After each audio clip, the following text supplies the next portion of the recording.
December 11th, 2008, 8:30 a.m. Bernie Madoff sat in his Manhattan penthouse living room across from his two sons, Mark and Andrew. His hands were shaking. He'd barely slept in weeks, and he knew this was the moment everything ended. He looked at his sons and said 7 words that would destroy thousands of lives.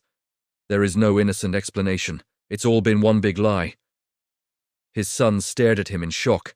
Their father, the legendary Wall Street titan, chairman of NASDAQ, the man trusted by billionaires and charities and Nobel Prize winners, had just confessed that his entire investment business was a fraud.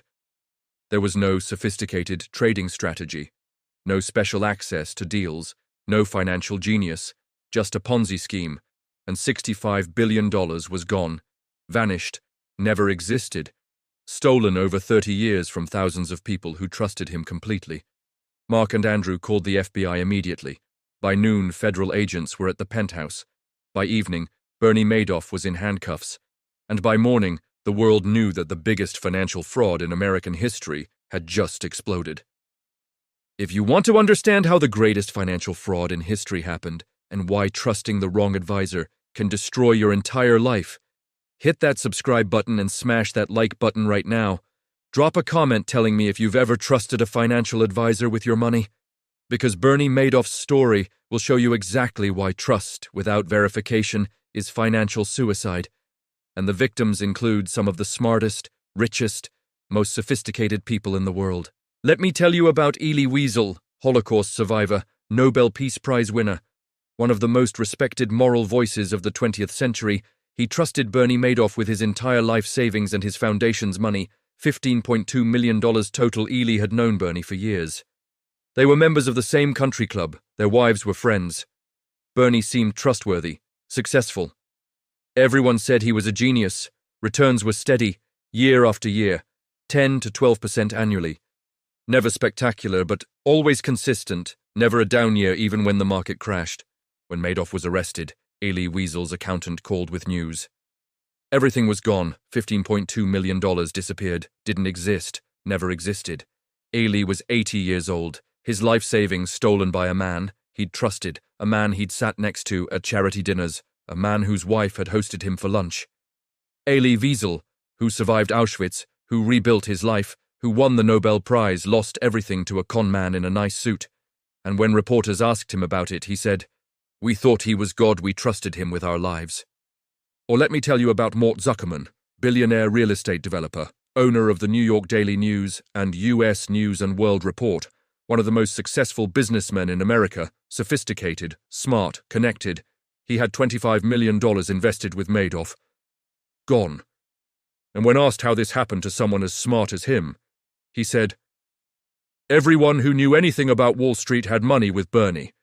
If you weren't with Bernie, people thought you were stupid." That's how good Madoff was. He made not investing with him seem like the risky choice. Here's how the con worked. Bernie Madoff started his investment advisory business in 1960.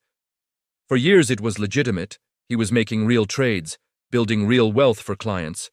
But somewhere in the early 1990s, something changed. Maybe he had a bad year. Maybe he took losses and was too proud to admit it. Maybe he started stealing to cover lifestyle expenses. Nobody knows for sure.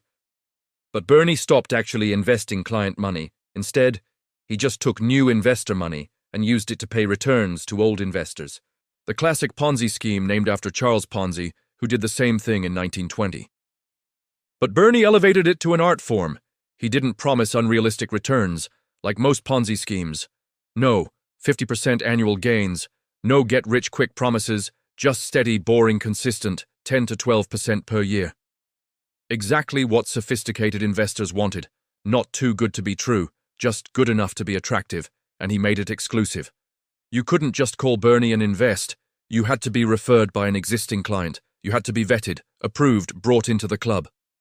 This exclusivity made people want in desperately. They bragged about having money with Madoff like it was a status symbol. Every month, Bernie's firm sent beautifully produced statements showing trades, gains, portfolio positions. Everything looked completely legitimate, professional, regulated. Except none of it was real. The trades listed on the statements never happened. Bernie had a printer in the office that produced fake confirmations, fake statements, fake everything. and every month he sent them out to thousands of clients who believed they were getting richer, when in reality their money was just gone spent on Bernie's Manhattan penthouse, his homes in Palm Beach and the French Riviera, his yacht, his lifestyle, and on paying returns to other investors to keep the con going. The scheme worked for nearly 20 years because Bernie only needed one thing: new money coming in faster than old money going out. And in good times that was easy. Everyone wanted to invest. Referrals were constant, money poured in. But in 2008, when the financial crisis hit, everything changed. Suddenly investors needed their money back. They had losses elsewhere and wanted to withdraw from their Madoff accounts. But Bernie didn't have the money. It didn't exist. He was managing $65 billion on paper, but had maybe $300 million in actual cash. When withdrawal requests exceeded deposits, the math stopped working, and the con collapsed. Let me tell you what happened to Phyllis Molchatsky, a 71-year-old widow living in Florida. She'd invested her entire retirement with Madoff, $2.7 million. Her husband had died 5 years earlier, and she was living on the investment returns, about $18,000 per month. That's how she paid her bills, bought groceries, lived her life. December 11th, 2008, she turned on the news and saw Bernie Madoff arrested. She called her financial advisor. He confirmed her worst fear. Everything was gone. She had $400 in her checking account and zero assets. At 71 years old, she had to get a job at Walmart as a greeter, making $9 per hour.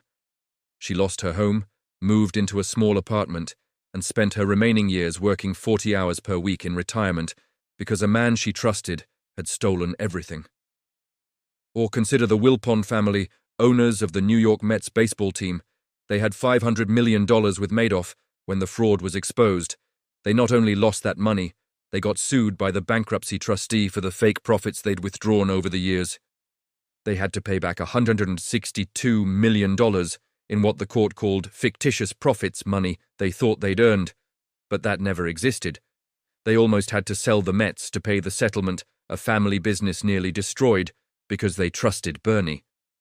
The devastation was total and widespread. Madoff had over 4,800 clients in 136 countries. Charities shut down. Hospitals couldn't complete building projects. Universities lost endowments. Retirees went back to work. Wealthy families discovered they weren't wealthy at all, and 3 people died. And 2. Madoff investors committed suicide when they learned their money was gone. And Bernie's own son Mark hanged himself exactly 2 years after his father's arrest. The shame and guilt of being associated with the fraud killed him at age 46.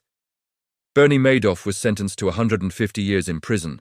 The maximum possible. The judge called it a fraud of extraordinary evil. Bernie was 71 at sentencing. He'd die in prison, which he did in April 2021. But his punishment didn't restore anyone's money. The court-appointed trustee recovered about $14 billion of the $65 billion stolen, meaning investors lost $51 billion permanently.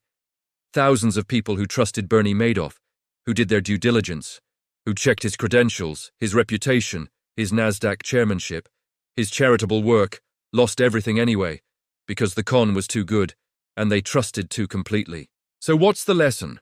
How do you avoid becoming the next Madoff victim? First, never invest all your money with one person. Regardless of reputation, diversification isn't just about different stocks. It's about different advisors, different institutions, different custodians. Elie Wiesel and others made the fatal mistake of consolidating everything with one trusted advisor. When that advisor was a fraud, they lost everything. Second, verify everything independently. Don't just trust statements your advisor sends. Demand independent verification from the actual custodian holding your assets. Madoff's clients never verified because they trusted. Trust bankrupted them. Third, if returns seem too consistent, they probably are. Markets go up and down. No legitimate strategy produces steady gains year after year without losses. Madoff's consistent returns should have been a red flag, but people wanted to believe. Fourth, exclusivity is a con artist's tool. Madoff made people feel special for being allowed to invest. That emotional manipulation prevented rational analysis. If someone makes you feel lucky to give them money, run. And fifth, reputation means nothing. Bernie was chairman of NASDAQ, respected for 50 years, trusted by Nobel Prize winners, and he was stealing the entire time. Credentials don't equal honesty. If you found this valuable, smash that like button, subscribe for more true stories of American financial fraud, and share this with anyone who has money with a financial advisor, because Bernie Madoff proved that the people you trust most can be the ones who destroy you. Verify everything. Trust nothing and never put all your money with one person. No matter how legitimate they seem, thousands of smart people learned this lesson the hard way. Don't be the next victim.